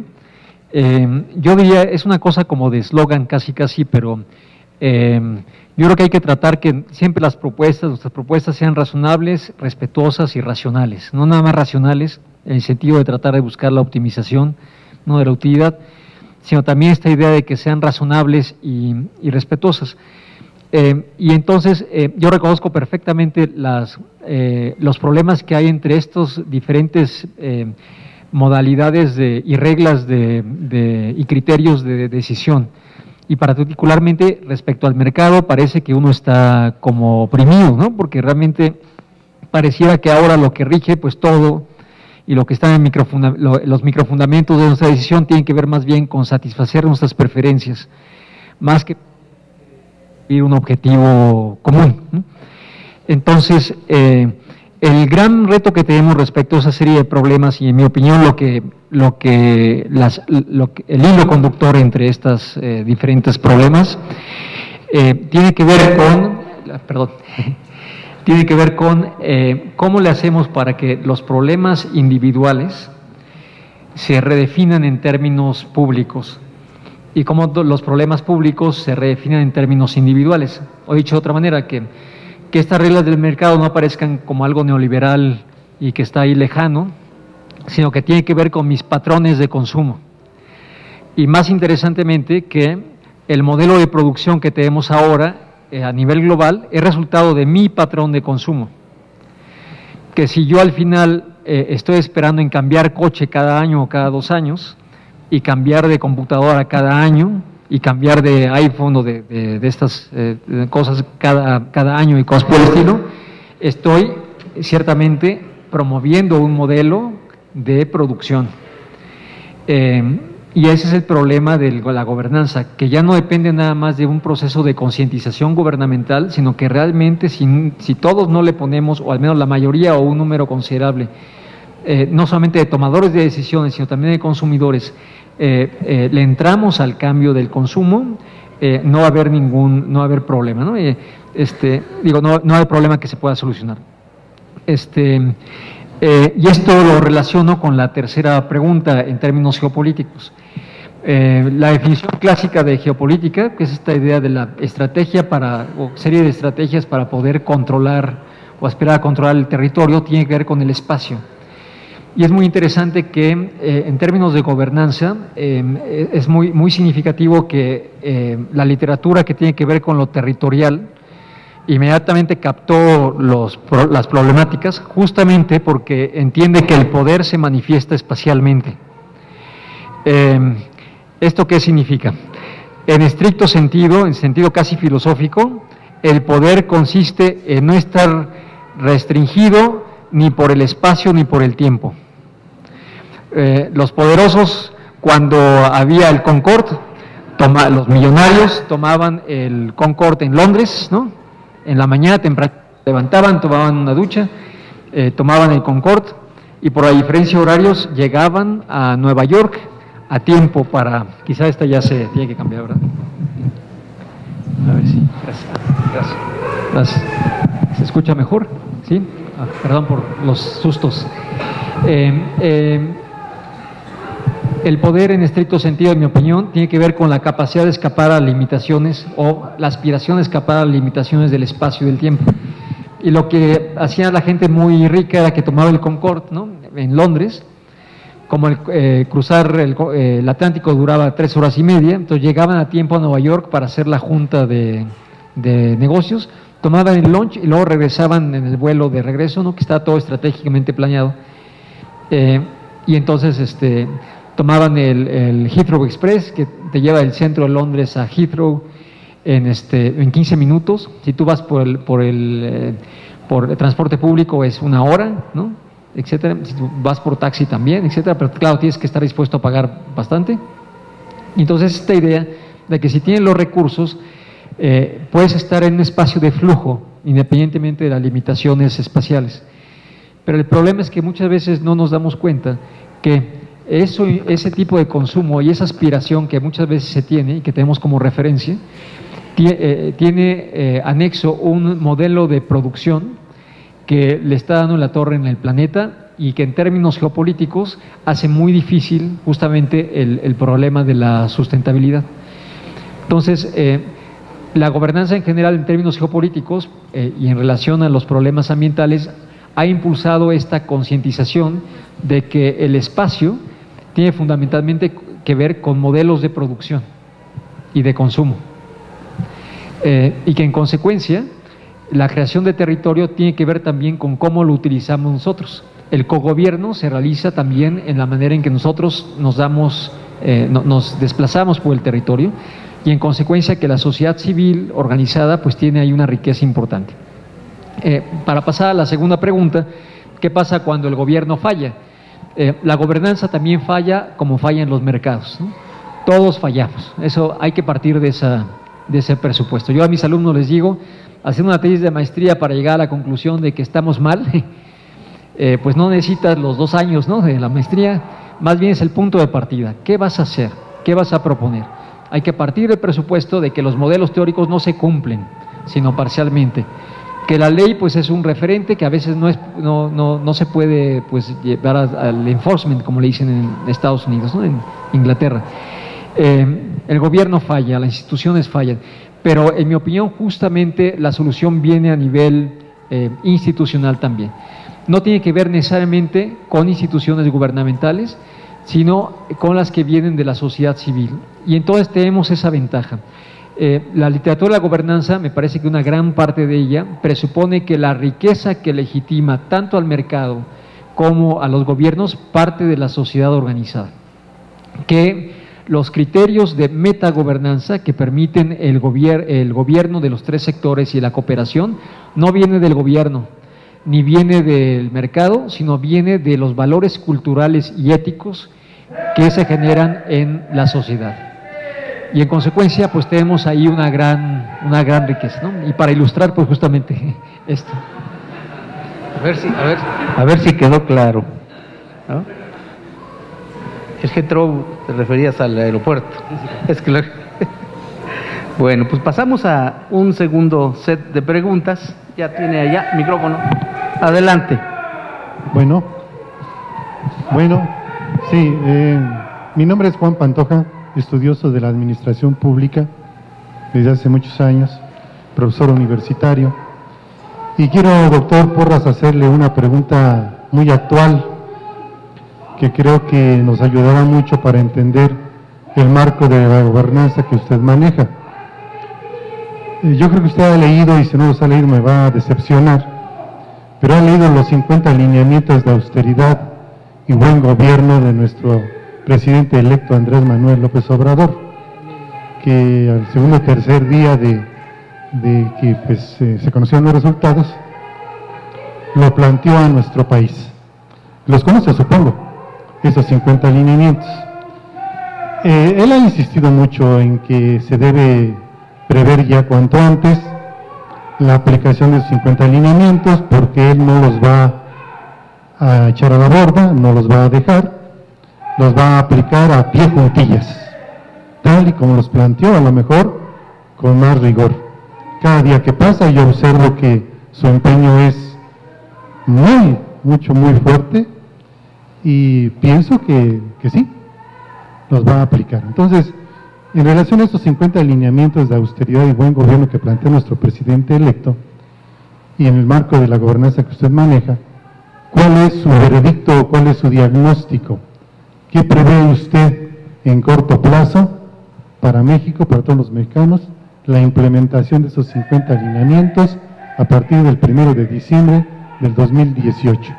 Gracias por su respuesta. Buenas tardes, mi nombre es Claudibet Bernardino Hernández, vengo de la FES Acatlán. Mi pregunta es la siguiente: ¿cómo lograr que la ciudadanía tenga una verdadera participación en un país como México, donde las instituciones no han sido diseñadas verdaderamente para darle esta voz a esta sociedad, y donde además, como usted no lo dijo, la gobernanza en el país pues prácticamente no se podría hablar de ella? Muchas gracias. Muy bien, tenemos una tercera pregunta. Aquí está. Ya tiene el micrófono. Bueno, ¿qué tal? Soy Marcos Julio Paul Sánchez de la Facultad de Estudios Superiores Acatlán de Ciencias Políticas. Mi pregunta al pues desarrollar el término de la gobernanza y sobre todo ya entender todos esos procesos de interacciones va desarrollado, bueno, va más bien integrado a como ya complementó el profesor aquí a mi lado, con los 50 lineamientos de austeridad, y que creen que, más bien, ¿cuál cree usted que podría ser la metodología que debe de seguirse para poder abordar los temas como son el desmedro del monopolio del campo y sobre todo de las fuerzas del mercado en pues la agricultura? Gracias. Muy bien, vamos a pasar a las respuestas, a ver hasta dónde se puede escuchar mejor. Parece que ya van avanzando, entonces vamos a ver.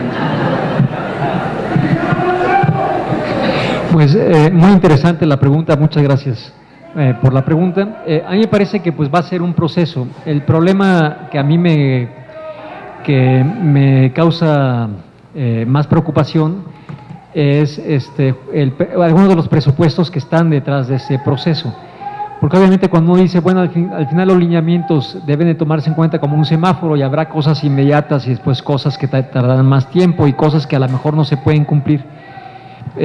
Y yo, como lo veo, pues implica muchas cosas que a lo mejor se pueden decir de manera muy ejecutiva, pero que otras sí requieren negociación con otros actores y con parte de la burocracia, etcétera. Me preocupa este presupuesto de la capacidad de cooperación que se presupone, que se asume, dado que pues ha habido un porcentaje alto por el cual se ganaron las elecciones, que eso se traduzca inmediatamente como si fuera un apoyo social indiscriminado a todo lo que se decida. Pues respecto a la decisión que se tomó ayer, por ejemplo, muchos lo interpretan justamente como usted lo hace.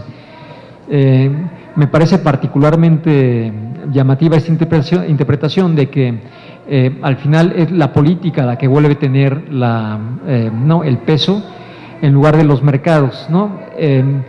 Y eso, por ejemplo, si se lleva a los criterios, a los lineamientos de austeridad, pues a lo mejor abre algunas posibilidades en términos de si se concibe la política como esta capacidad de diálogo y de encontrar acuerdo y de encontrar soluciones posibles, ¿no? Pero si se concibe la política como más bien presuponer que se tiene el apoyo ciudadano y nada más implementarlo, sí va a haber problemas. En concreto, yo que he seguido con más detalle los criterios que nos aplicarían a nosotros como centro público de investigación, sí hay cosas que parece que no se adecuan así como de manera inmediata, ¿no? No todos, siempre ahí en el Mora decimos, no somos Pemex, ¿no? Y la Administración Pública Federal está más bien diseñada para entender los problemas de cierta manera. Y yo encuentro entonces algunos de estos criterios que sí van a causar problemas pues en comunidades, ¿no? De política pública y entre la burocracia. Respecto a cómo fomentar la participación, me parece que no hay otra manera más que justamente esta que mencionaba, de redefinir los problemas privados en términos públicos y viceversa. Esta idea de que lo que me pasa a mí no es nada más que algo que me compete a mí, sino que realmente es producto o resultado o está vinculado a problemas más amplios, es algo muy importante, pero también viceversa. Este lugar común de la educación, yo creo que no porque sea común debemos de dejarlo. Realmente la educación es muy importante. Y por último, el aprendizaje que se da en estos experimentos de participación ciudadana me parece que se tienen que visibilizar más. No hay que tenerle miedo a lo pequeño.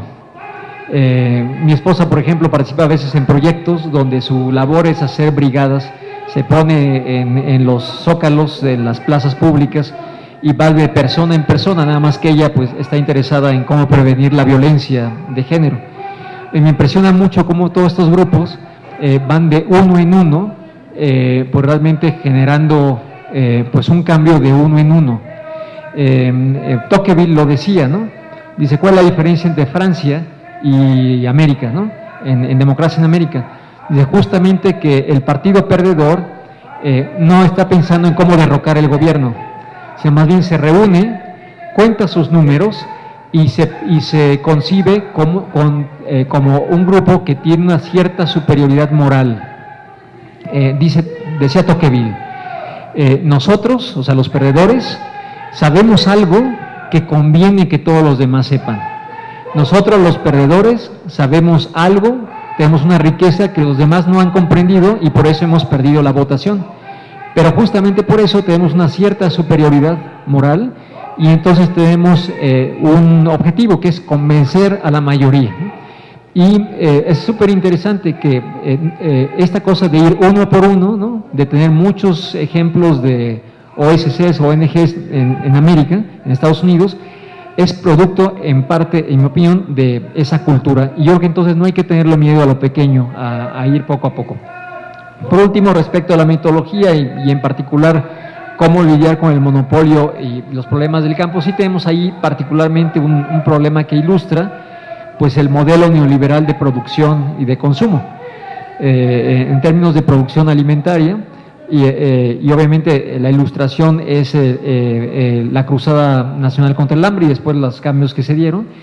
Me parece que es muy claro cómo al final hay una política que concibe la pobreza y el hambre como algo que ya vino para quedarse, como algo que es inevitable y producto del modelo neoliberal de producción de alimentos y de consumo. Fundamentalmente fortalecer las capacidades optimizar las capacidades de producción en otros lugares, por ejemplo de granos, piensen ustedes en lo que se hace en Estados Unidos y Canadá, y más bien fomentar esta idea de traer los granos de afuera y los alimentos de otros lados, en lugar de fortalecer las capacidades locales de producción. En consecuencia tenemos un modelo de consumo en el cual tenemos a nuestro alrededor una disponibilidad casi inmediata de una gran cantidad de alimentos con muchas calorías. Al mismo tiempo tenemos la pobreza y entonces este problema, ¿no? De que por un lado está la pobreza y el hambre, pero también por el otro lado tenemos hambre y desnutrición, pero también por el otro lado tenemos el sobrepeso, es parte de este producto, de esta manera de producir. Entonces, aquí sí es más complejo, producir la buena gobernanza del modelo de producción y de consumo, pues va a tardar más tiempo. Y sin embargo, pues hay que reconocer que todo pasa por cómo se consume, ¿no? Y en ese sentido, pues tenemos de nuevo pues una cierta capacidad de incidencia. Pues sí, todo pasa por cómo se consume, ¿no? Entonces, otra vez nos encontramos con aquella definición de la política que decía que la política es la expresión concentrada de la economía, ¿no? La expresión concentrada de la economía, su culminación y pronosticación. Muy bien, pues vamos a pasar a una tercera y última ronda de preguntas. Veía yo que estaba levantando la mano. Gracias, buenas tardes. Primero felicitarle, doctor, por su extraordinaria exposición y por compartirnos lo que le ha permitido la experiencia en sus estudios tanto en el país como en el extranjero. Soy Víctor González Huerta, formé parte de la 54ª legislatura y tuve oportunidad de conocer al doctor Barrios y posteriormente la legislatura federal. Hay un tema muy reciente que ha generado una gran controversia y es muy natural que así sea. Me refiero a la decisión de las autoridades electas de la cancelación del aeropuerto. Mi planteamiento lo habré de dividir en dos vertientes y la primera sería solicitarle su opinión respecto de lo que le dio sustento a la decisión. del procedimiento que se utilizó, esencialmente de carácter social, de índole social, para sustentar una decisión que habrá a ser una decisión de gobierno a partir de diciembre. Y la segunda tiene que ver con esta parte que también se planteaba en su exposición de la interrelación entre los mercados y la política. En opinión suya, ¿habrá de tener algún impacto en los mercados esta decisión y cuál podría ser? Muy bien, ¿alguien más? Aquí está. Ah, ya tiene el micrófono allá. Buenas tardes, soy de la Facultad de Acatlán y bueno, el problema principal del país por el que se genera la ingobernabilidad es la exclusión social. Si tenemos en cuenta que los recursos son destinados principalmente para el uso del mercado por los actores políticos del gobierno, ¿cómo podemos hacer que los actores sociales tengan una representación real para los recursos? Porque la gobernabilidad a lo largo del país es representada porque ignoramos a las demás comunidades. Toda la que no se ha urbanizado es ignorado por el gobierno. ¿Hay algo en funciones que no sea una campaña de hace 10 años que esté por intentar hacer algo por la exclusión social? Gracias. Muy bien, y pasamos a una tercera. Sí, muy buenas tardes. De su servidor Antonio Pacheco Villeda, regidor de Atizapán de Zaragoza, agradeciendo de antemano la invitación del doctor Victorino Barrios Dávalos, Contralor del Poder Legislativo, así como también de don Francisco Javier Porras, con esta excelente y creo que fundamental conferencia magistral, donde por lo general siempre nos confundíamos que la gobernabilidad no había gobernanza. Entonces, pero aquí la pregunta es en el siguiente sentido: nosotros nos dedicamos de tiempo completo a la vida pública no solamente del municipio, sino de todo el estado y del país y de todo el mundo. Aquí, ¿cómo le hacemos? Porque efectivamente estaba divorciada o está divorciada la participación del capital privado en las acciones de gobierno. ¿Cómo impactaría en las políticas sociales? Porque la gente no quiere cooperar. Siempre ve que el gobierno debe de hacer todo y que hay un presupuesto y que ese presupuesto alcanza para todo. Desgraciadamente no es así, porque a la hora de votarlo, pues tenemos que votar siempre viendo el beneficio de la sociedad en su conjunto. Entonces creo que aquí la parte fundamental, cómo no debe de impactar ese capital, porque pues, el capital privado, por lógica, en las políticas públicas, gubernamentales y municipales, siempre buscan tener un beneficio, y cómo no impacte hacia la sociedad en su conjunto. Gracias. Pues si hubiera una para completar las 10, y si no, con estas 3 terminamos, ¿no? Muy bien. ¿Levantaste la mano? Vamos a tomar una cuarta pregunta. Perdón.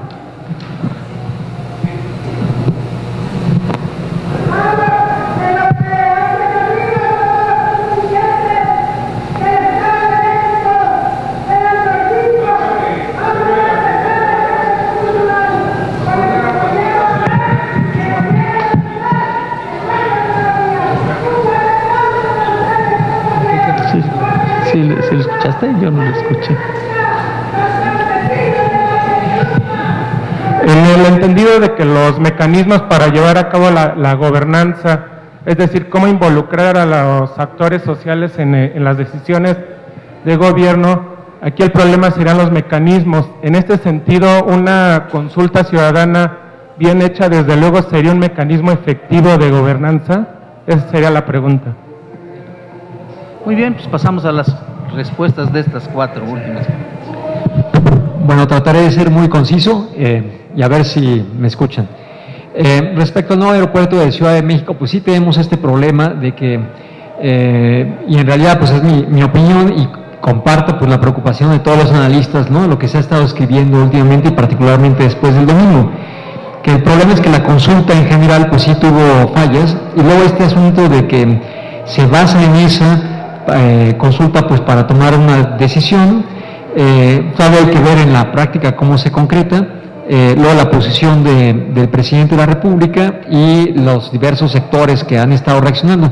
Evidentemente yo creo que estamos ante el ejemplo de un caso típico de problema retorcido, porque tenemos lógicas que están tratando que están compitiendo obviamente, y que obviamente la gran tentación por parte del presidente electo simplemente, pues de nuevo, presuponer que tiene la base electoral suficiente como para aguantar este tipo de decisiones, algo similar al presupuesto de muchas decisiones de nuestro vecino del norte. Está dispuesto a tomar decisiones que en otro contexto hubieran sido una locura, porque hubiera implicado la muerte política del presidente en cuestión, pero que ahora más bien se presupone porque parece que galvaniza de hecho el apoyo político, lo que implica pues una conceptualización de la política como un instrumento para dividir en lugar de que para unir. Y desde esa perspectiva la red se define no algo para unir, sino para justamente separar. Digamos que nos reunimos, pero para hacernos diferentes de los demás. Respecto a los mercados, obviamente habrá una reacción y tendremos que pagar el precio. Y pues lo pagaremos todos, desde los que utilizamos el aeropuerto, ¿no? Más pensando en qué va a pasar con el nuevo arreglo. Hay que ver de nuevo en casos concretos, y todavía es muy temprano para decir algo, pero ciertamente yo creo que yo coincidiría con lo que dicen la mayoría de los analistas, ¿no? Al respecto. Hay otro grupo de analistas que más bien dice, bueno, son los empresarios de siempre que nos están espantando con el petate del muerto, cuando en realidad me parece que sí están dando por razones de peso que hay que considerar. Respecto a cómo hacer esta vinculación entre el mercado y cómo tener representación en el mercado, de nuevo yo volvería a los criterios básicos de Rawls, ¿no? Esta idea de que al final si hay una diferencia, que debemos de tener entornos donde todos podemos ocupar lugares de decisión, ¿no? Y luego que si al final existe una diferencia que se justifica, esa diferencia se justifica nada más en la medida en que ayuda a los menos favorecidos. Es esta perspectiva de medir, me gusta mucho esta frase que se utiliza a veces, de que la fortaleza del puente no se mide por los pilares fuertes, sino por el pilar débil, no por cuántos millonarios tenemos, sino por cuántos pobres tenemos.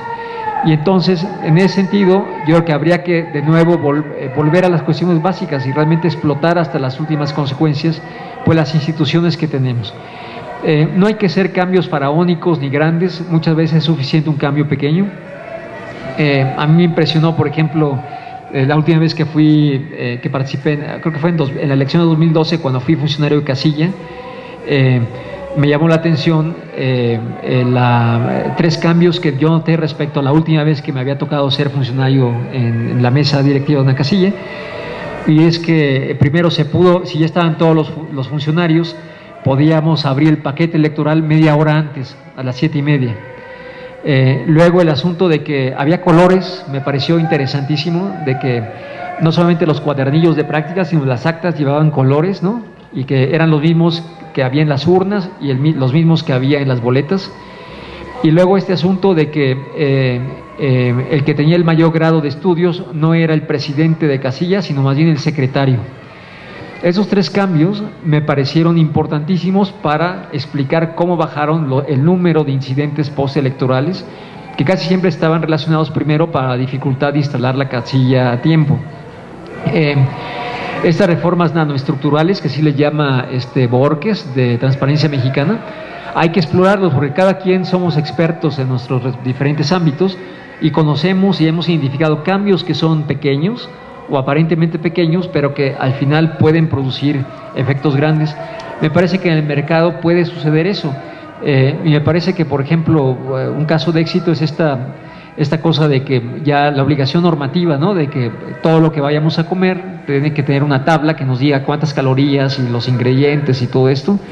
Esto es el resultado justamente del cambio poco a poco de las organizaciones de la sociedad civil. Después el capital privado y la importancia, ¿no? Y al final cómo son capaces de ir en contra y sobrepasar pues la mejor de las planeaciones hecha de la mejor manera, de manera colaborativa. Los estudiosos reconocen dos tipos de gobernanza: la gobernanza neoliberal, que tiene que ver más bien con alianzas con el mercado, y la gobernanza que ellos llaman post-neoliberal, pero que en el caso de México de hecho es previa a la gobernanza neoliberal y que tiene que ver con una gobernanza más social.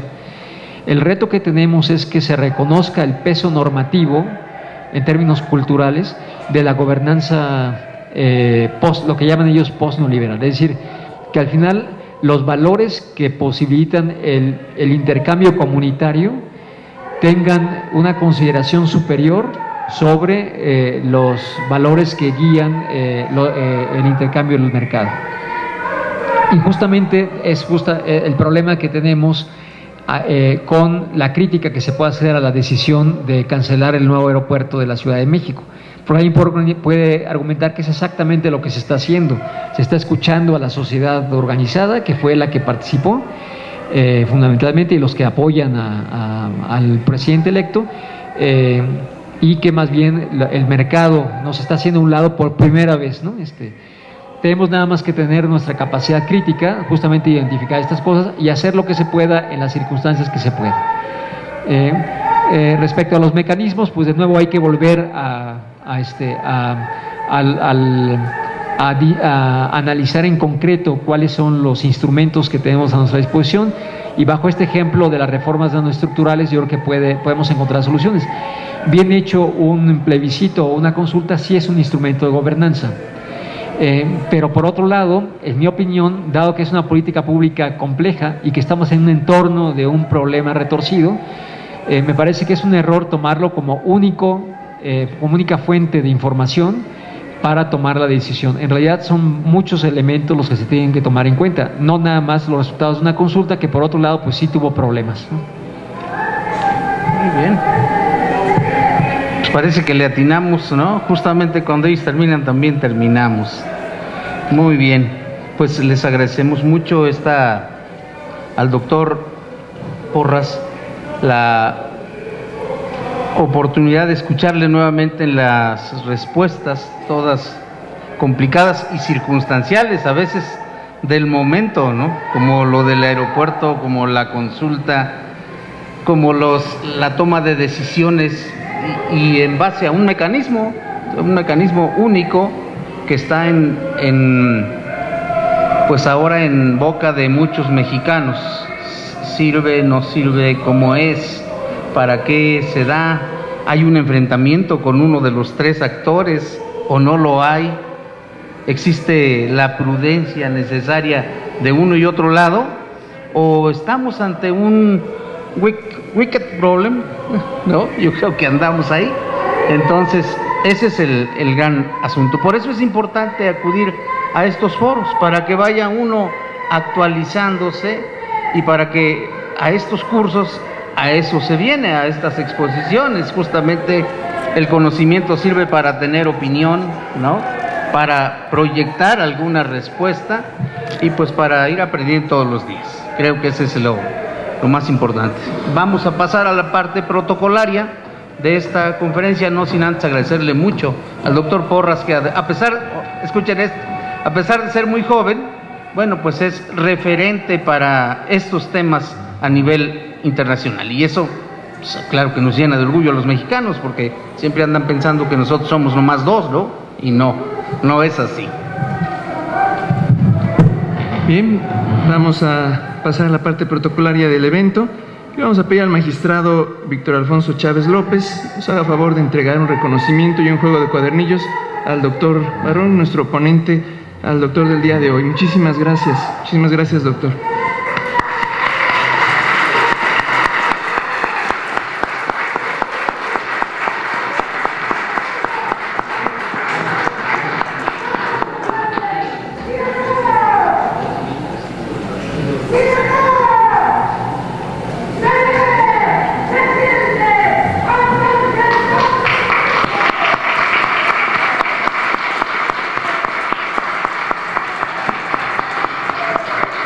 Le reiteramos nuestro agradecimiento al doctor Francisco Javier Porras Sánchez, y bueno, pues también quiero invitarlos a nuestra próxima conferencia el día 21 de noviembre, que el ponente será el doctor Luis Felipe Barrón Córdoba, con el tema la importancia de la participación de las legislaturas estatales en el proceso de reforma de la Constitución.